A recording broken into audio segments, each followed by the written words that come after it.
চিলেট যৌগ কাকে বলে আমরা জানি, চিলেটিং লিগ্যান্ড কাকে বলে আমরা জানি, জানি তো। চিলেটিং প্রভাব কাকে বলে জানি, এটার ডেফিনেশন আর এক্সাম্পল পড়ে নিয়েছো আগে। চিলেটিং ইফেক্ট কাকে বলে এটা পড়াবো। চিলেটিং প্রভাব বলেছিলাম, চিলেটিং প্রভাব।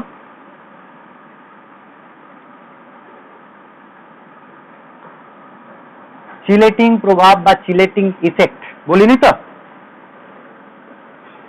আচ্ছা, কাকে বলে শোনো, মনে রাখবে। বলো কি বলছো। আচ্ছা, চিলেটিং যৌগটা আরেকটু বলে দিচ্ছি।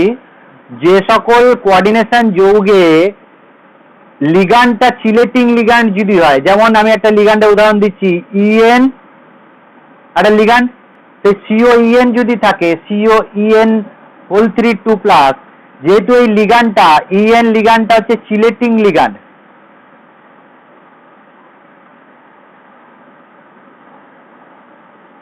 কাদের বলে, যে বাইডেন্টেড বা পলিডেন্টেড লিগ্যান্ড মেটালের সাথে বন্ডিং করার সময় বলয় তৈরি করে, এক বা একাধিক বলয় তৈরি করে বা রিং তৈরি করে, তাদেরকে বলা হয় চিলেটিং লিগ্যান্ড। আর যৌগগুলো বলা হয় চিলেটিং যৌগ, বলেছিলাম না। তাহলে এইটা একটা চিলেটিং যৌগ, সিওইএন হোল 3 চিলেটিং যৌগ। আর এইটা দেখো তো, COH2O হোল 6, এটা কি চিলেটিং যৌগ? কোবাল্ট হেক্সা অ্যাকুয়া যৌগটা, যেহেতু H2Oটা H2Oটা নন চিলেটিং লিগ্যান্ড, নন চিলেটিং লিগ্যান্ড, তাহলে এটা নন চিলেটিং যৌগ। এটা যেমন চিলেটিং যৌগ, এটা হচ্ছে নন চিলেটিং যৌগ নিচেরটা।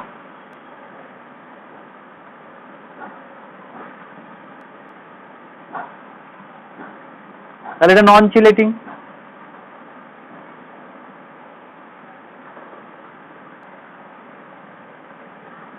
মনে পড়লো চিলেটিং যৌগ আর নন চিলেটিং যৌগ কাকে বলা হয়। যেহেতু H2O মনোডেন্টেড, তাহলে নন চিলেটিং যৌগ। এখন নন চিলেটিং যৌগ থেকে চিলেটিং যৌগগুলোর স্থায়িত্ব অনেক বেশি হয়, স্টেবিলিটি অনেক বেশি হয়, মোর স্টেবল।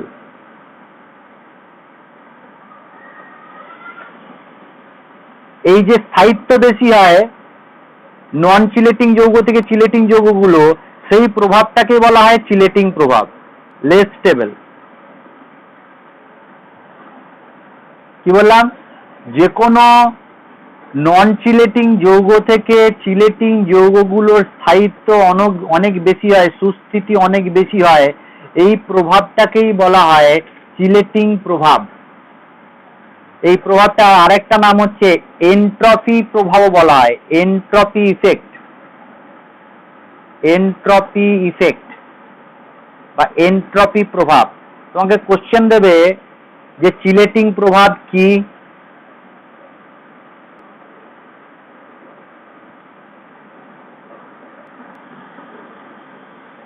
একে এনট্রপি ইফেক্ট বলা হয় কেন, এনট্রপি প্রভাব বলা হয় কেন? বুঝলাম কোশ্চেনটা। চিলেটিং প্রভাব কি আর একে এনট্রপি প্রভাব বলা হয় কেন? প্রথমে তো তুমি বলবে চিলেটিং প্রভাব কাকে বলা হয়, যে কোনো মনোডেন্টেড লিগ্যান্ড দিয়ে তৈরি জটিল যৌগ, অর্থাৎ নন চিলেটিং জটিল যৌগ, চিলেটিং লিগ্যান্ড থেকে তৈরি জটিল যৌগ, অর্থাৎ চিলেটিং যৌগ অপেক্ষায় কম সুস্থায়ী বা চিলেটিং যৌগগুলো বেশি সুস্থায়ী, এই প্রভাবকে বলা হয় চিলেটিং প্রভাব বা চিলেটিং ইফেক্ট। আর একে এনট্রপি ইফেক্ট বলা হয় কেন সেটা ব্যাখ্যা দিচ্ছি। বেরো না, আমি একটা যৌগ আমি এখানে লিখলাম, সেটা হচ্ছে COH2O হোল 6 3+, 2+,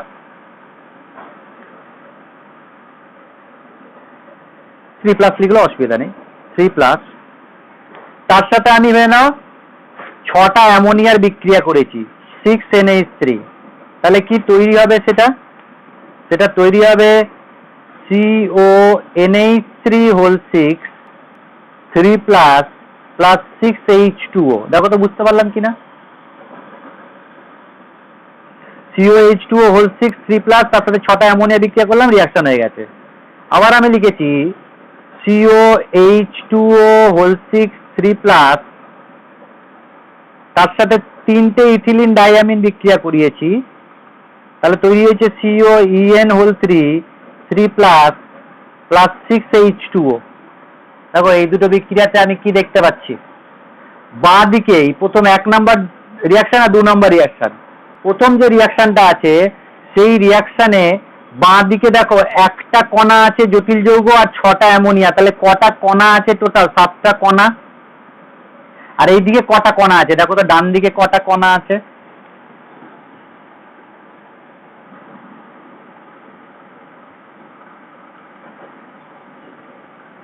7টাই কণা আছে।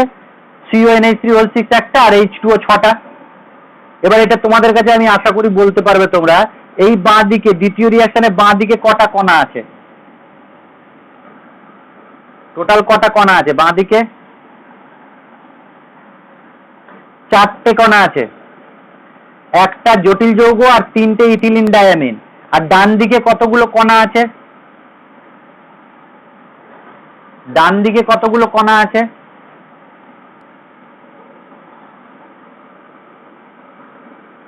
বলো।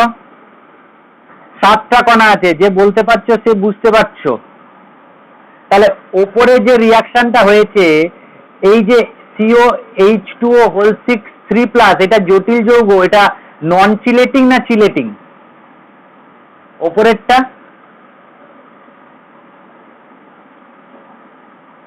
নন চিলেটিং, আর ডান দিকের এইটা CONH3 হোল 6 3 প্লাস, তাহলে একটা নন চিলেটিং যৌগ থেকে একটা নন চিলেটিং যৌগ তৈরি হয়েছে। আর নিচের ক্ষেত্রে কি হয়েছে দেখো, এটা নন চিলেটিং, আর এই যে যৌগটা তৈরি হয়েছে সেটা কি যৌগ? তাহলে চিলেটিং যৌগ। তাহলে একটা নন চিলেটিং থেকে চিলেটিং, একটা চিলেটিং নন চিলেটিং থেকে নন চিলেটিং। কণার সংখ্যা কোন ক্ষেত্রে বেড়ে গেছে? দ্বিতীয় রিঅ্যাকশনের ক্ষেত্রে কণার সংখ্যা বেড়ে গেছে। যদি কণার সংখ্যা বেড়ে যায় তাহলে এনট্রপি কি হয়? কেউ বলবে ডেল্টা এস কি হয়? বৃদ্ধি পায় না কমে? কণার সংখ্যা যদি বেড়ে যায় তাহলে এনট্রপি বাড়ে না কমে? বৃদ্ধি পায়। তাহলে চিলেটিং যৌগ তৈরি হলে এনট্রপি বাড়ছে, দেখতে পাচ্ছি তো আমরা। কি বললাম? চিলেটিং যৌগ গঠিত হলে এনট্রপি বৃদ্ধি পায়, এটা মেন পয়েন্ট।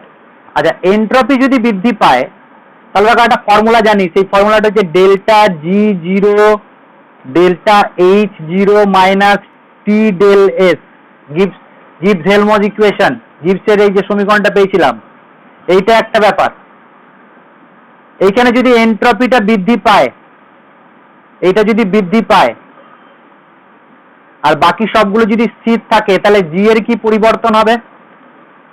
যদি এনট্রপি বৃদ্ধি পায় জি হবে, হ্রাস পাবে না বৃদ্ধি পাবে? বলো। হ্রাস পাবে, মানে নেগেটিভ হবে, অর্থাৎ নেগেটিভ হবে। নেগেটিভ যদি হয় তাহলে বিক্রিয়াটা স্বতঃস্ফূর্ত হবে, বিক্রিয়া স্বতঃস্ফূর্ত হবে,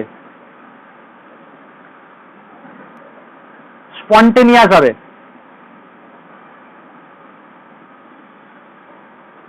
স্পন্টেনিয়াস হবে। আর একটা রিয়াকশন জানি, ডেল্টা জি সমান মাইনাস, বা ডেল্টা G0 সমান মাইনাস RT ln K। কেটাকে কি বলে? কেটাকে সুস্থায়ী ধ্রুবক, সুস্থায়ী ধ্রুবক বা ফরমেশন কনস্ট্যান্ট, সুস্থায়ী ধ্রুবক বা ফরমেশন কনস্ট্যান্ট, স্টেবিলিটি কনস্ট্যান্টও বলা হয়, ফরমেশন কনস্ট্যান্ট। এবারে আমরা জানি দেখো, জি এর মান যদি নেগেটিভ হয় বা যত নেগেটিভ হবে হবে, কে এর মান কি হবে, তত পজিটিভ হবে বা বেশি হবে। কে এর মান যত বেশি হবে যৌগের স্থায়িত্ব কত হবে, কি হবে,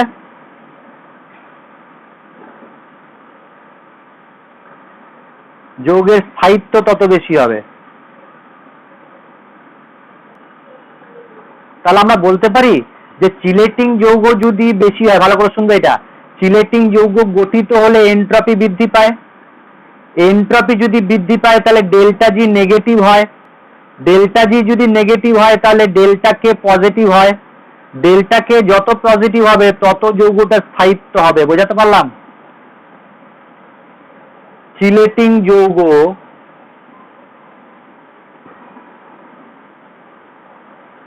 চিলেটিং যৌগ গঠিত হলে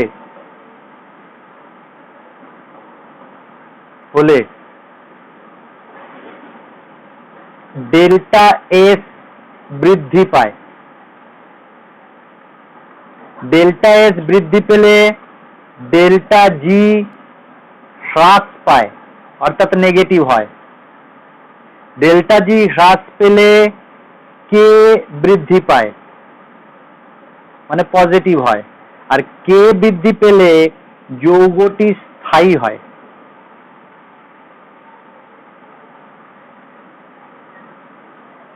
বুঝলাম? এই চেনটা বুঝতে পেরেছি আমরা।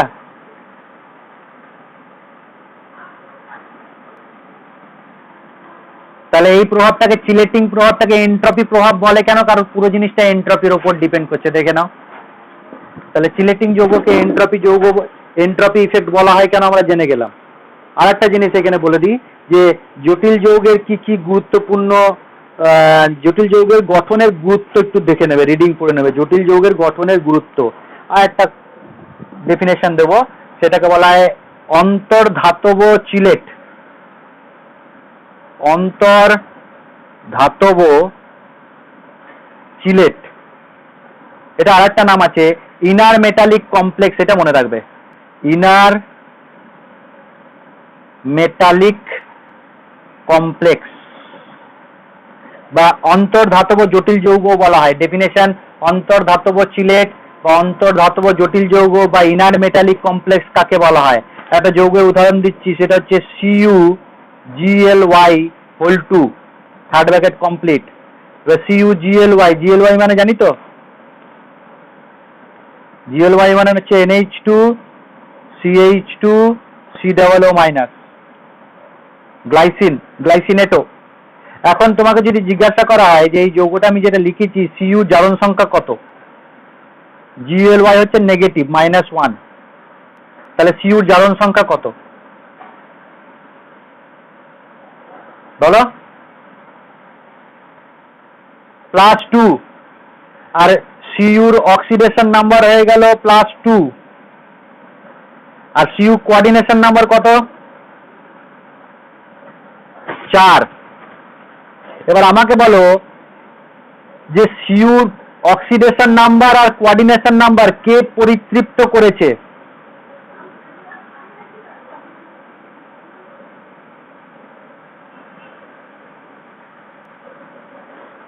অক্সিডেশন নাম্বার এবং কোঅর্ডিনেশন নাম্বার কে পরিতৃপ্ত করেছে?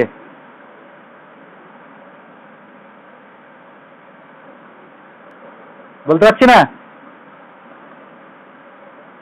এই গ্লাইসিনই করেছে। দেখো গ্লাইসিন এখানে অক্সিডেশন নাম্বারটাকেও পরিতৃপ্ত করছে, কোঅর্ডিনেশন নাম্বারটাকেও পরিতৃপ্ত করছে। কারণ কি, এখানে কোঅর্ডিনেশন নাম্বার বাইডেন্টেড লিগ্যান্ড আছে, তাহলে দুটো গ্লাইসিন আছে, 4টে কোঅর্ডিনেশন নাম্বারকে পরিতৃপ্ত করেছে। আবার গ্লাইসিনের নেগেটিভ চার্জ আছে, একটা নেগেটিভ চার্জ, তাহলে দুটো নেগেটিভ চার্জ দুটো প্লাসকে পরিতৃপ্ত করেছে। এই জটিল যৌগের মাথায় কিন্তু জারণ সংখ্যা 0, চার্জ 0, কোঅর্ডিনেশন এন্টিটি 0। তাহলে অন্তর্ধাতব জটিল যৌগ ইনার মেটালিক কমপ্লেক্স কাদের বলা হয়? যে সকল যৌগে লিগ্যান্ড একই সাথে অক্সিডেশন নাম্বার এবং কোঅর্ডিনেশন নাম্বার পরিতৃপ্ত করে তাদেরকে বলা হয় ইনার মেটালিক যৌগ। আর এই লিগ্যান্ড গুলোকে বলা হয় ইনার মেটালিক লিগ্যান্ড। যেমন আমি আরেকটা উদাহরণ দিচ্ছি, Zn, ACAC whole two third bracket close মাথায় জিরো, জিরো লেখার দরকার হয় না, তাও লিখছি। তাহলে এখানে জিঙ্ক +2 অবস্থায় আছে, এর জারণ সংখ্যা এবং কোঅর্ডিনেশন নাম্বার দুটোই পরিতৃপ্ত কে করছে? ACAC। তাহলে এই যৌগটাকে বলবো ইনার মেটালিক কমপ্লেক্স। আমাদের সিলেবাসে নেই, শুধুমাত্র এইটাই একটা, যেকে বলা হয় first order inner metallic complex, second order, third order inner metallic complex. আমাদের সিলেবাসে নেই, যারা দেখতে চাও তারা গুগল থেকে দেখতে পারো। এটা হচ্ছে first order inner metallic complex, যেখানে লিগ্যান্ড এমন একটা লিগ্যান্ড হয় যে জারণ সংখ্যা এবং কোঅর্ডিনেশন নাম্বার উভয় একসাথে পরিতৃপ্ত করে যেটা মেটাল আয়নের, সেইগুলোকে বলা হয় ইনার মেটালিক কমপ্লেক্স। বুঝতে পেরে গেছি আশা করি। একটা টপিক এখানে আলোচনা করব। ধরুন আমি একটা যৌগ লিখছি, সেটার নাম হচ্ছে K2CdCN4। খুব ইম্পর্টেন্ট একটা টপিক আলোচনা করছি। হ্যাঁ,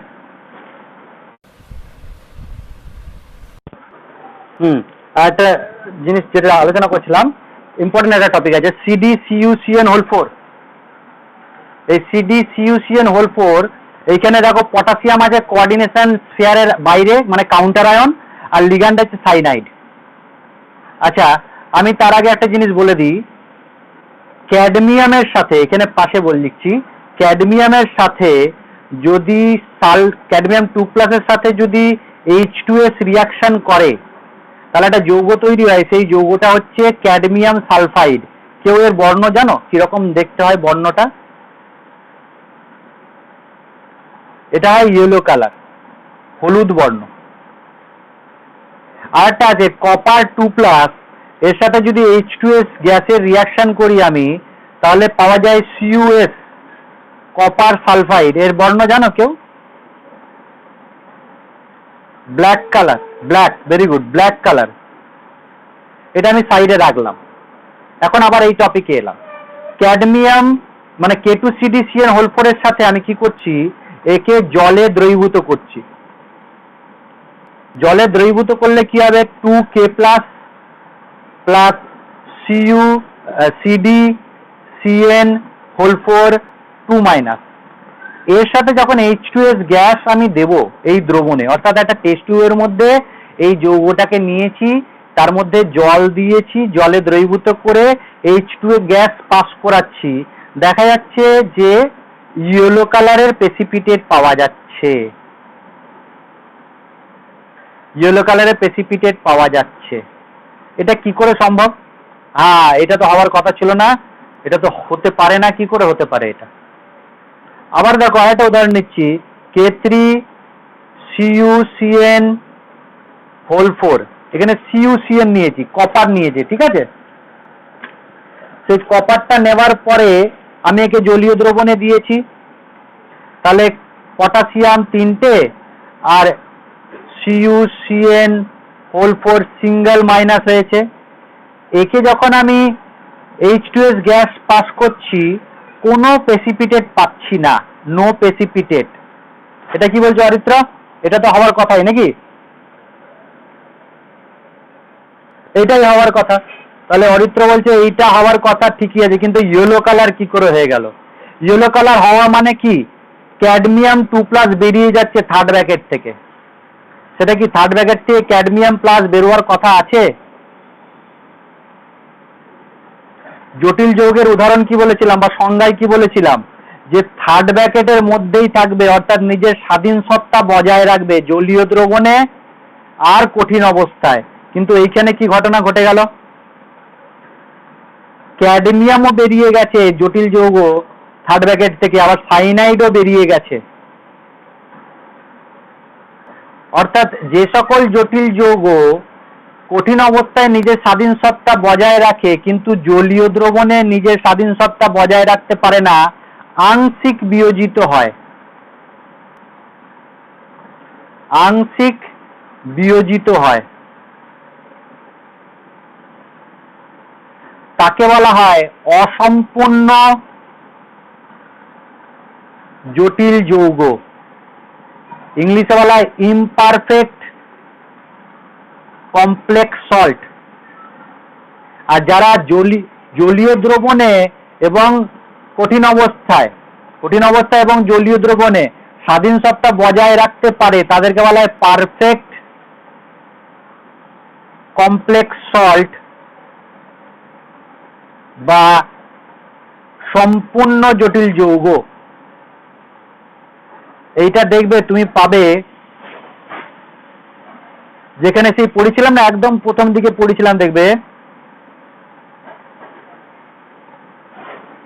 হোমোলেপটিক কমপ্লেক্স, হেট্রোলেপটিক কমপ্লেক্স, কোঅর্ডিনেশন পলিহেড্রন, সেইখানে দেখবেন নিচে লেখা আছে সম্পূর্ণ জটিল যৌগ, অসম্পূর্ণ জটিল যৌগ। এই রকম কেন হলো মনে আছে? আমি বলেছিলাম একটা দেখবে স্টেবিলিটি কনস্ট্যান্ট আর ইনস্টেবিলিটি কনস্ট্যান্ট, এটাও পড়েছিলাম, দেখবে সুস্থায়ী ধ্রুবক আর দুস্থায়ী ধ্রুবক বলেছিলাম না?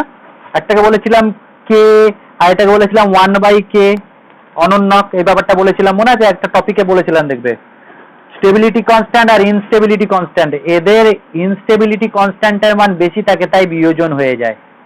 এই যে বিয়োজনটা হচ্ছে, সেই বিয়োজনটা হওয়ার পেছনে এইরকম ভাবে বলেছিলাম, মনে পড়ছে কিনা জানি না তোমাদের, Lm বিয়োজন হয়ে Mn plus plus Nl minus হবে, এরকম বলেছিলাম না লিগ্যান্ড?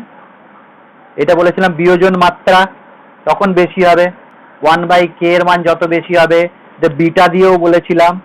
তাহলে এটা সম্পূর্ণ জটিল যৌগ, অসম্পূর্ণ জটিল যৌগ, এই টপিকটা লাস্টে বাকি ছিল, বলে দিলাম। কোনো কোশ্চেন থাকলে করবে। আর একটা জিনিস একটু জেনে নাও, জটিল যৌগের ব্যবহার। জটিল যৌগের ব্যবহার বই থেকে পড়বে খুব ভালো করে, পেজ নাম্বার আমি বলে দিচ্ছি, তুমি জটিল যৌগের ব্যবহার সেখান থেকে রিডিং পড়বে। তবে আমি একটু একটু জিনিস বলে দেবো যে জটিল যৌগ অনেক জায়গায় ব্যবহার করা হয়, তার মধ্যে দেখবে বিশ্লেষণ রসায়নে ব্যবহার করা হয়, হেডিংগুলো দিয়ে দিয়ে পড়বে। অ্যানালিটিক্যাল কেমিস্ট্রিতে অনেক রিয়াকশন আছে যেখানে সেই রিয়াকশনে জটিল যৌগ ব্যবহার করা হয়, অ্যানালিটিক্যাল কেমিস্ট্রিতে।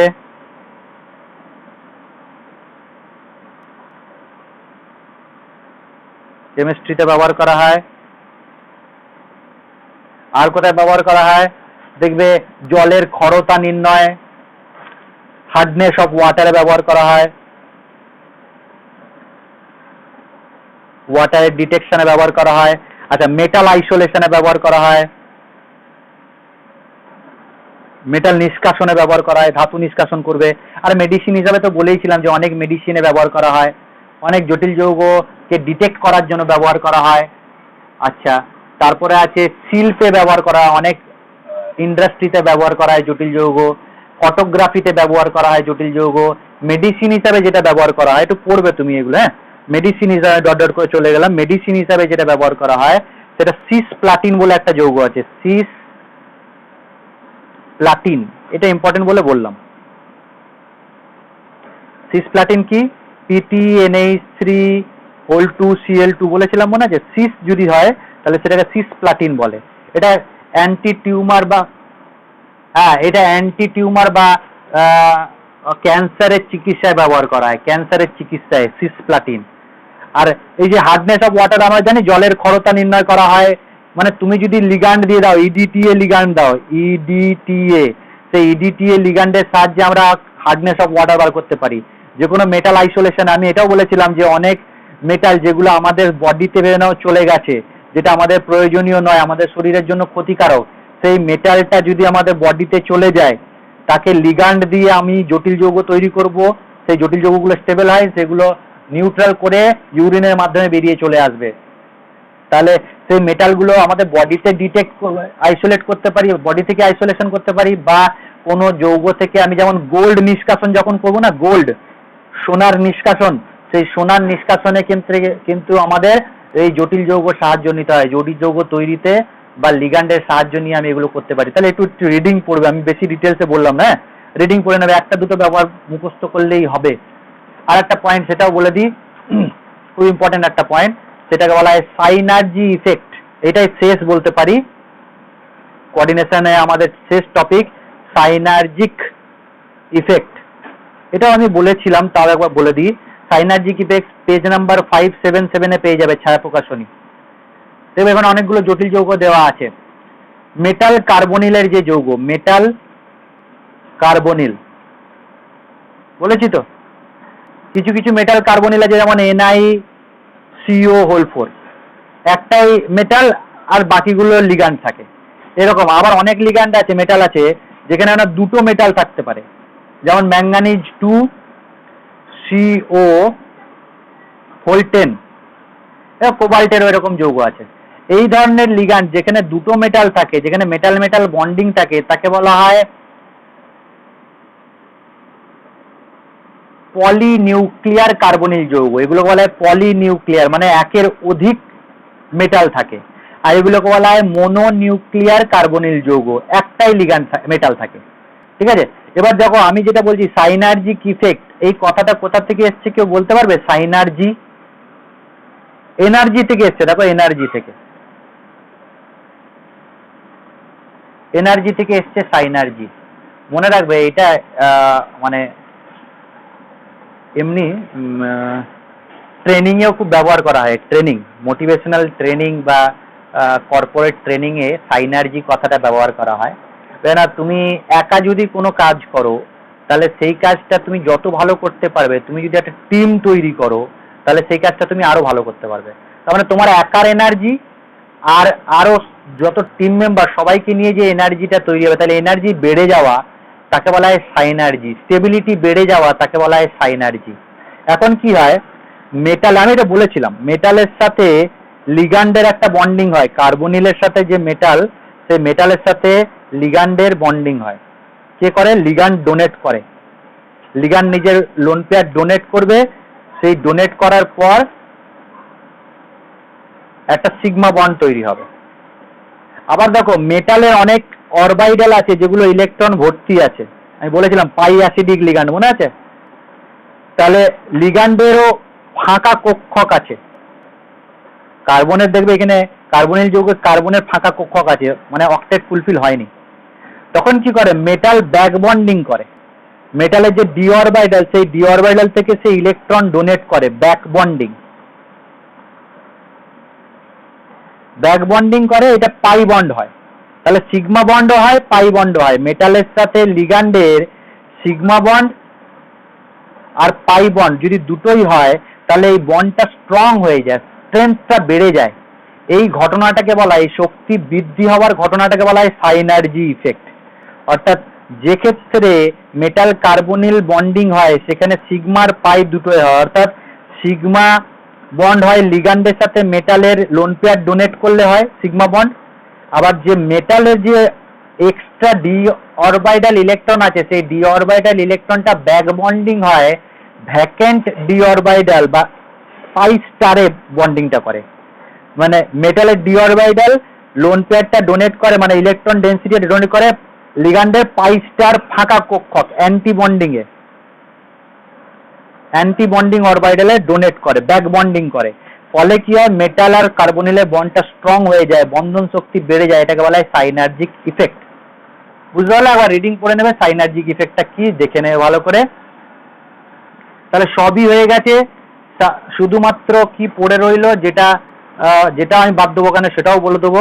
সেটা পেজ নাম্বার 575-এ যাবে, যে সেখানে দেখবে যে জটিল জটিল আয়নের সুস্থিতি প্রভাবক সমূহ বা বিষয় সমূহ, মানে একটা মেটালকে স্টেবিলিটি দেবে, মেটাল আয়নকে স্টেবিলিটি দেবে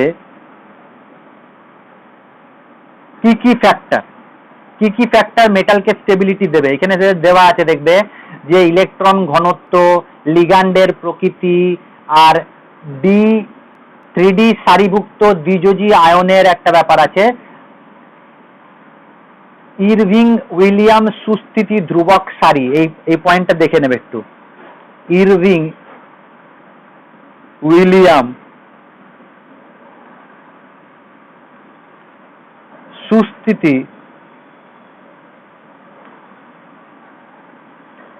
ধ্রুবকের সারি, ব্যাপারটা কি বই থেকে একটু পড়ে নেবে। হ্যাঁ, এই পয়েন্টগুলো একটু পড়ে নেবে, তাহলে শেষ হয়ে যাবে। জটিল যৌগ থেকে আর কোনো কিছু নেই, কিন্তু আমাদের পড়ার যা পড়েছি সেটা গ্র্যাজুয়েশন পর্যন্ত। যখন আমরা গ্র্যাজুয়েশনে যাবো দেখবে অনেক জিনিসই পড়েছি। যদি কেমিস্ট্রিতে অনার্স নাও তাহলে দেখবে অনেক কিছু কোঅর্ডিনেশনে শিখে নিয়েছি ক্লাস 12-এই। আর যদি তোমাদের কোনো কোশ্চেন থাকে তাহলে আমাকে করতে পারো। এখন পর্যন্ত যা পড়িয়েছি সমস্ত টপিক থেকে যদি কোনো কোশ্চেন থাকে সেগুলো আমাকে জিজ্ঞাসা করো।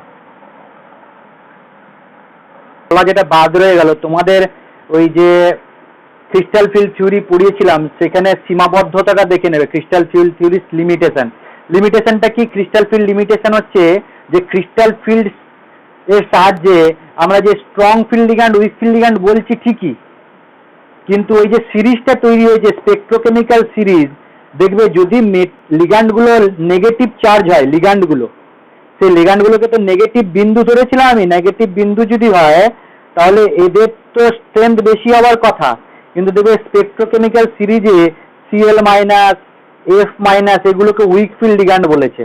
এটার ব্যাখ্যা কিন্তু ক্রিস্টাল ফিল্ড থিওরি দিচ্ছে না। আবার নিউট্রাল লিগ্যান্ডগুলোকে স্ট্রং ফিল্ড লিগ্যান্ড বলছে, এটা ব্যাখ্যা কিন্তু দেওয়া যাচ্ছে না আমাদের ক্রিস্টাল ফিল্ড থিওরির সাহায্যে। আর ক্রিস্টাল ফিল্ড থিওরি শুধুমাত্র আয়নিক বন্ধন ক্ষেত্রেই বলেছে, ইলেকট্রোস্ট্যাটিক্স বন্ড অ্যাট্রাকশন আর আয়নিক বন্ডিং এর ক্ষেত্রে বলেছে, সমযোজী বন্ধনের ক্ষেত্রে কিছু বলেনি বা ওভারল্যাপিং সম্পর্কে কিছু বলেনি। আর কি এই ব্যাখ্যাগুলো আমরা দিতে পারবো কোন থিওরির সাহায্যে? দুটো থিওরি আছে আমাদের সিলেবাসে নেই, একটা হচ্ছে মলিকুলার অরবিটাল থিওরি, আর একটা হচ্ছে লিগ্যান্ড ফিল্ড থিওরি, এলএফটি। এটাও আমাদের সিলেবাসে নেই। এই দুটো দিয়ে ব্যাখ্যা দেওয়া যায় যে কেন স্পেকট্রোকেমিক্যাল সিরিজে নেগেটিভ আয়নগুলোকে প্রথমে রাখা হয়েছে আর নিউট্রাল গুলোকে পরে স্ট্রং ফিল্ডে রাখা হয়েছে। আর একটা হচ্ছে ভ্যালেন্স বন্ড থিওরি আর ক্রিস্টাল ফিল্ড থিওরি, পার্থক্যটা পড়ে নেবে। ভ্যালেন্স বন্ড থিওরি আর ক্রিস্টাল ফিল্ড থিওরির পার্থক্যটা পড়ে নেবে।